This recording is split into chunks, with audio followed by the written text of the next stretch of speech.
If you're going to serve at your highest level, if you're going to do the work that God has called you here to do, if you're going to be the woman who says, you know what, I'm going to serve at my deepest level, show up at my highest level, work with my best fit high coaching clients, create messaging that speaks directly only to them, that pre-qualifies them, that disqualifies everybody else that I'm not here to work with. I'm not going to just spend all day on social media scrolling to prove how amazing my life is, to share my earnings, to show how fabulous I am, or how smart I am, or how brilliant I am, or how much money I'm making. And I am going to focus on who God says I am, remember who he says I am, and stand firmly in my assignment. Then there's certain things we need to stop doing so that the Holy Spirit can actually get through to give us the wisdom that we need. There's certain things we need to stop watching. There's certain things we need to stop ingesting in our minds, in our bodies, in our spirits, so that we can be the women that God says that we are. As a high-ticket woman coach, there's certain things you just don't do. You just don't do this. And I'm going to share some of those things with you.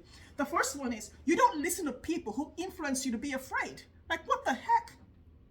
The spirit of fear is not in you because God has put in you what you need. He has validated you. He has given you permission.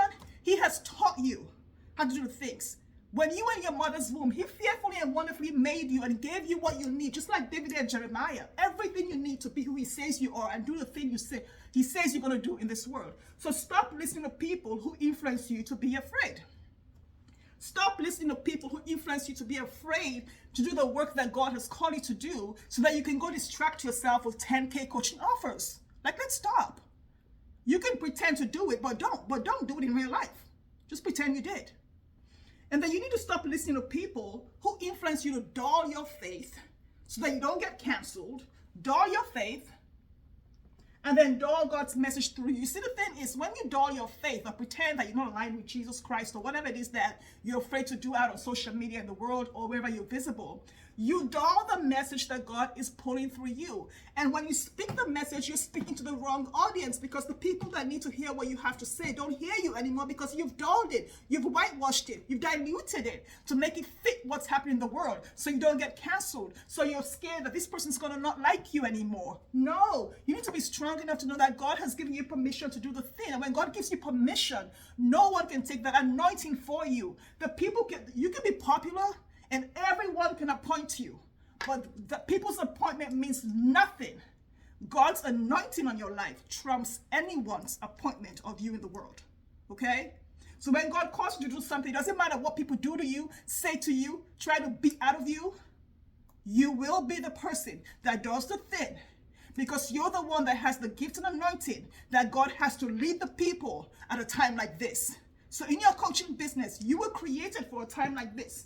When you stop doing things like allowing people to influence you to be afraid, allowing people to influence you to not say the thing, allowing people to influence you to sell 10K offers, the sky is not even the limit when it comes to high-ticket coaching sales, when it comes to success, when it comes to living the life God has called you to do, when it comes to you having more life, more fun, more enjoyment, when it comes to you having more time freedom, more creative freedom, more money freedom, more flexibility to be with your children, your family, and do the things that you love and be where you love to be in the world. But what I've noticed, especially this past 18 months, is that a lot of women are holding themselves back because of disappointment. And many of them have not even been disappointed yet. They don't even know what disappointment means, but they're just afraid to be disappointed. So here's what they say. If there's a chance that I'm going to be disappointed, I'm not even going to do the thing.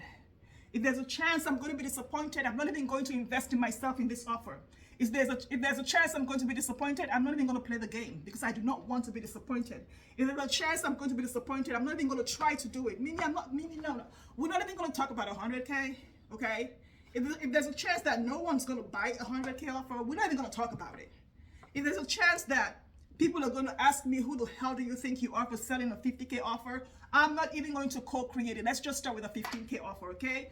Mimi, I've done my best. Let's just do this. If there's a chance that nobody's going to buy, I'm not even going to make the offer. I'm not even going to ask for the sale. If there's a chance that all I'm going to hear is crickets, I'm not even going to do Facebook Live. I'm not going to do a YouTube channel. If there's a chance I don't have 1 million subscribers on YouTube, I'm not even going to get on YouTube. Nope, I'm not going to do that. If there's a chance that nobody's going to watch the Instagram Live or what Instagram Reels or whatever it is, I'm not even going to get on Instagram. If there's a chance that no one on LinkedIn is going to like or comment, I'm not even going to share the post.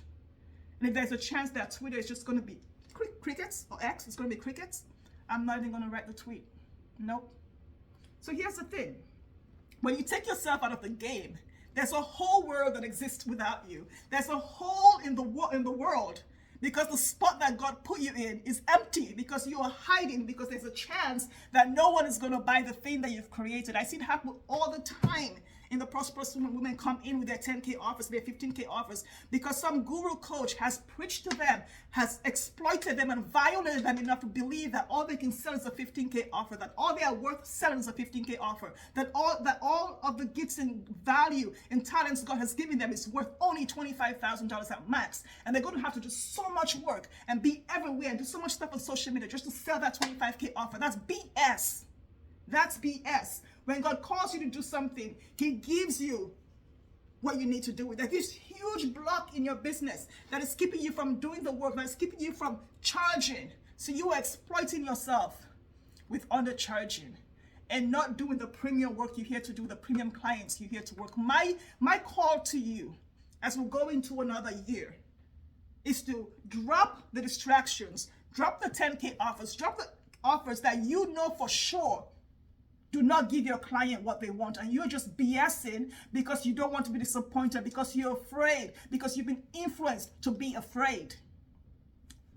Go to high-ticketwomencoaches.com, download the High-Ticket Coaching Offer Playbook, and use that to midwife your gifts, not your coach's gifts, not your guru's gifts, not the gift of the person in your mastermind who does it all. Your particular specific gifts that God has given you for the specific people that He's called you to serve.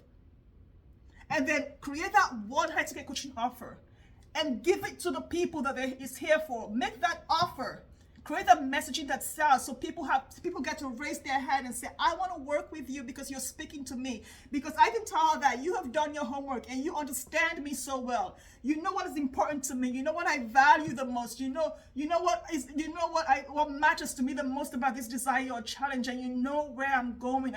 This new perspective, this new shift, the way that you see it, the way your methodology, the way that you do this is different from everything else I've done. This is why I know I need to work with you. And they sell themselves into the offer, so you don't have to learn how to overcome objections. That is a distraction from the devil. You don't have to learn how to do X, Y, and Z. You simply need to make the offer. And do it in a way, in your messaging, that supports your clients to ask for the sale. Let me know how this lands for you. It's been good having you in the Prosperous One.